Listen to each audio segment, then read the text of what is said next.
Janet. That sounds very female-like. Good work, Janet.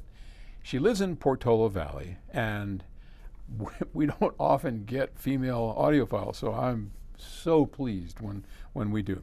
All right.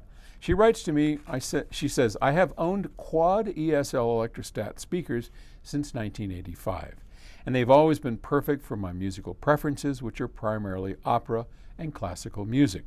These speakers excel in the mid and upper range vocals. Indeed they do. Strings and piano, where I find most of the musical details that captivate me. However, it wasn't until joining the Audiophile Society 2.5 years ago that I realized I was missing out on a significant portion of music, that of the lower frequencies. While I never felt the absence of deep bass detracted from my enjoyment, borrowing a subwoofer from a friend opened my ears to an entirely new layer of detail in my recordings. I'm now exploring adding a subwoofer to my system. Good job. But I'm running into the challenge of achieving a seamless integration. The speed of my quads in the mid-range and highs is so much faster than the subwoofer's performance in the bass region. It seems difficult to find a subwoofer that can match the electrostat's transient response and avoid the bass sounding sluggish or disconnected. Okay, well, this is a common myth. It just ain't so. Let me explain. Because you are on the right track, you should absolutely be adding that subwoofer. But here's the thing.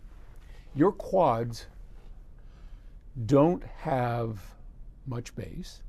They don't have a lot of dynamics. And for the kind of music you're listening to, they're probably pretty perfect. And the misconception is that like I used to run into, I've had acoustats, quads, Martin Logans. I mean, if an electrostat, the guy down the street is the only one I have. Sanders, good stuff. He's the only thing I think I never owned. But I've owned just about every electrostat out there, every planar speaker out there, and they all have the same problem, if you will, and that is matching the speed of that light diaphragm to a slow-moving woofer. In the Aspen series, we use planar drivers, and they are as light, if not lighter, than an electrostat. They are so light that the diaphragm has less mass than the air it's moving on both our mid-range and our tweeter. And yet, they seamlessly match with our woofers. And our woofers are not electrostatic woofers. They're good old dynamic drivers. And they are absolutely seamless. Okay?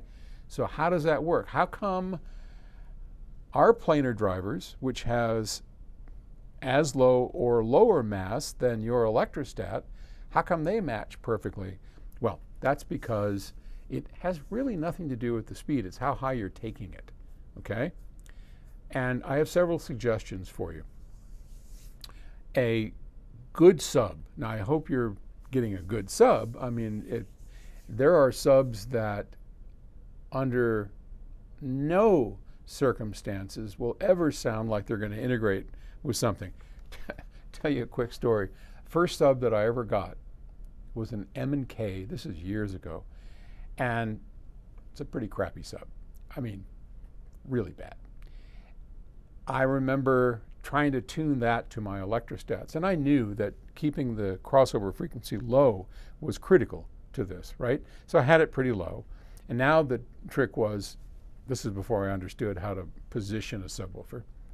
Now the trick was turning the level down just so all of a sudden the subwoofer disappears and my electrostats sound like they have bass. I finally achieved it. There it was. And I went back to look and see, and I saw that I had the volume off. That was the best way. So first thing you're going to want to do is make sure you get a good sub. PS Audio will be making subwoofers here in 2025. Guaranteed those will be probably some of the best in the world.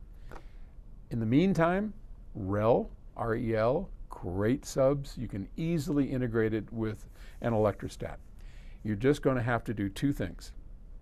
You're going to have to make sure that the frequency they try to match with probably isn't going to go over 40 hertz, 50 at the most, but you're going to have to keep that crossover frequency low. To the extent that you try and get up into mixing in where the electrostat is working, you're going to hear a difference in the sound. You're also going to have to find the perfect position in the room for it.